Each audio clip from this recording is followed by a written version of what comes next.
everybody! Hello, how are you?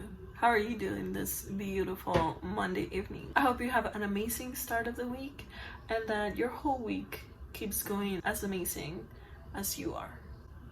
For those who don't know me, my name is Astrid. I am Astridbalayages on Instagram and I do hair for a living. So today, I'm gonna take you guys behind the chair of where all the magic behind my Instagram pictures happens. This is gonna be more of an educational video. For clients that are watching this, this will show you what I mean when I say that you can get a partial balayage with a full design. If you're like, what the heck is she talking about? Like, she's confused. Well, with the whole quarantine situation and wearing masks and being at the salon, you don't necessarily want to do big transformations. But if you have a full design and you want to keep the look of a full design, by doing a partial, this will give you the same design in partial the amount of time, partial the amount of money, and you will still rock that balayage like if it's brand new. So if you're intrigued about it, let's go. If you have any question of what toning, base break, developer, or anything whatsoever, comment down below and let me know if you want to see a video about it, because I would love to show you guys and explain to you guys what everything is. So my beautiful client came in with about 5 inches of new growth and a full design on the ends of her hair. So these were our goals. We wanted to change her base, we wanted to blend everything together, and possibly getting her a little bit lighter. She hasn't gotten her hair done since October of last year. So besides the occasional toner, she has not been bleached ever since. And as you can tell, even though it still blends, it does have a pretty good amount of growth. So whenever I do a partial, I always start by sectioning out the hair in 3 quadrants. In this case, because I'm doing a partial, I am gonna start on the front area. The section directly to the hairline, I never tease because I do want a bright pop of brightness around the face.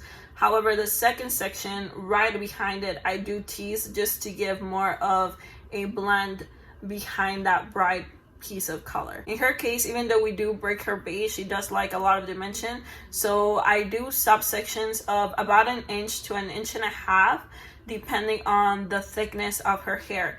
She does have very thick hair, so I do leave a good amount of dimension, so that way it also buys her a lot of time. You always have to think, the more dimension you have in your hair, the less maintenance it's gonna be. The look has to look like a full design. So remember what you did the first time? That's exactly what you're gonna do this time. You're just gonna do partial of what you did back then. But everything that you're touching in the crown area is gonna still be exactly the same. I don't skip steps because whenever you do skip steps, it's gonna show. So as you can see, I start the sections very vertical and I diagonally start circulating until the last section of that subsection is completely horizontal. So that way, no matter where she parts her hair, she's gonna have that pop of brightness that she's meant to have.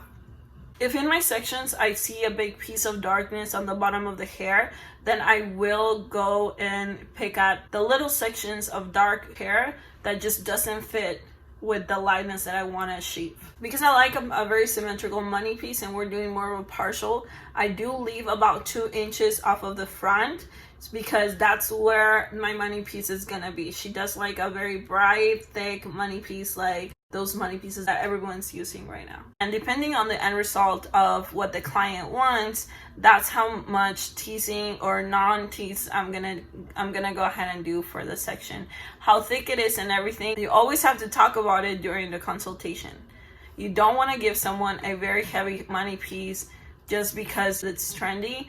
Always talk about it with your client. If she agrees to do it, then you do it. Once I was done with the front, then went ahead and sectioned out everything that I wasn't gonna touch. I usually just put it in a braid and then I'm able to just get it out of the way. Always try to section out what you're not gonna do, because believe me, between you and me, if I don't section out and I tell myself not to touch it, I will end up touching it.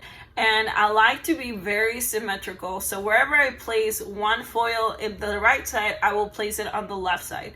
Unless she has a lot more hair on the right side than the left, the amount of foils that I put is exactly the same. Because I do a lot of foil work, I am very mindful of how much teasing I'm doing. Not every hair can be teased, so just be very aware of those situations. Once everything was processed and done, it was time to tone. And for this particular client, she does like changing her base, which means that she does want her natural hair lighter. So I will go ahead and do what is called lift and tone. This is perfect for when your client wants just to shift up her base, but you don't want it to be super light. I use 5A, a 5CB, and a 6N on her root, which will give you a chocolate brown, not too dark, not too light. And I used an 8A, 7P, 9P, and 9CB on the ends of her hair.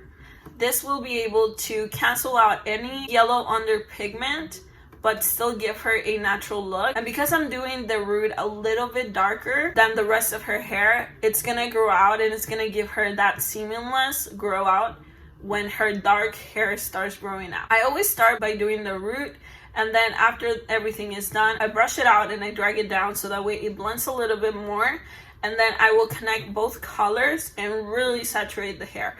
This is something that when using color, you have to be very cautious about, because if you leave air bubbles in between the color, that's gonna create spots on the hair, and you're gonna have pieces that are darker within the lighter pieces, and it's just gonna be a mess. By making sure that everything is saturated, I'm able to tone everything and she gets the lift that she's looking for. A tip that I give you is always do a darker root than the rest of the hair. Even though yes, you want it to be light, you don't want it to be too light that whenever it starts growing out, it will cause a line of demarcation. So once everything was toned, I used my deluxe prime to untangle her hair because she has a lot of hair, and we were able to go on and cut her hair, blow dried it, and then curl it. And I purposely show you how it all looks. It's all blended, but I wanted to show you how it will look if you were to part it down the middle.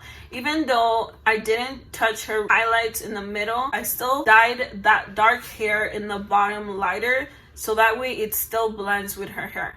She will be able to do 2 partial balayages in between a full balayage. So that way you're only doing a full balayage probably once a year. So you're not there for that much time, you're not paying that much money, and you still get a great design. So like I said, I showed you guys how it all looks, and I ended up curling her hair with the Babyliss 1 1/4 titanium curling iron, and this is the end result. You get a full look, full of dimension, and her TC lights. The tone gave her more of like a caramel color, but still light, so it's considered a blonde color, which is not too brown, not too blonde. It's right in the middle. Let me know what you guys think in the comments below. She was feeling herself, so she tagged me on her little selfie, and I just think she looked beautiful. And with that sunlight, I mean, she looked great. So that is it for today, you guys. Thank you so much for watching. Hopefully you like this kind of videos. I know this video is more for my stylist friends, but I don't know about you, but to me it's kind of amusing to see how everything works and how you can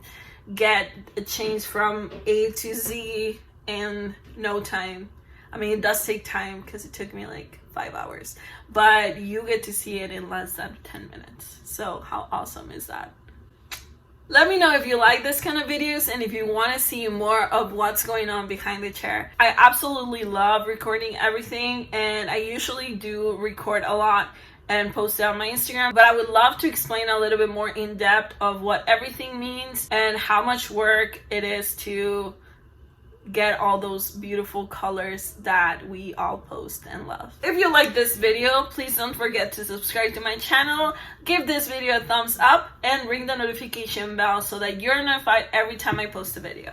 I upload every single Monday, and I want you to go share this video with a friend that might want to get her hair done with me.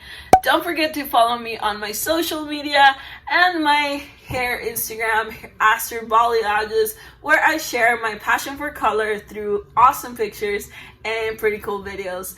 Thank you so much for watching this video and all the support and love that you have given me. I can't wait for you guys to see next week's video, but until then, I will see you guys next time. I've been on the low side, I've been on the high side. Think I need to get out, find me in the high